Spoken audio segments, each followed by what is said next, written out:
नाज़रीन, यहाँ आम खबर से आपको आगाह करें। आपको बताएं कि वज़ीर दाखिला मोहसिन नकवी वफाकी दारुल-हुकूमत इस्लामाबाद के डी चौक में पाकिस्तान तहरीक इंसाफ के इख्तिजाजी मुजाहरे और सिक्योरिटी सूरत-ए-हाल के हवाले से गुफ्तगू कर रहे हैं।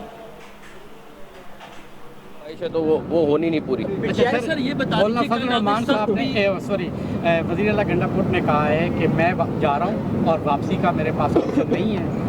और दूसरा वीडियोस भी आई हैं जिसमें उन्होंने लोगों ने असले उठाए हुए हैं और उन्होंने वाज़ेह तौर पे कहा है हम जा रहे हैं, अगर हम पर गोली चली तो फिर हम गोली चलाएंगे। दूसरा इसके साथ सवाल जो कि मैं पहली चीज़ का जवाब दे दूँ। आप सारे यहाँ मौजूद हैं, कैमरामैन भाई सारे मौजूद हैं, किसी एक बंदे के पास हमारे गन नहीं है, सिवाय एसपी के किसी के पास गन नहीं है। और वो उन्होंने मेरे ख्याल में वो भी साथ नहीं कैरी कर रहे।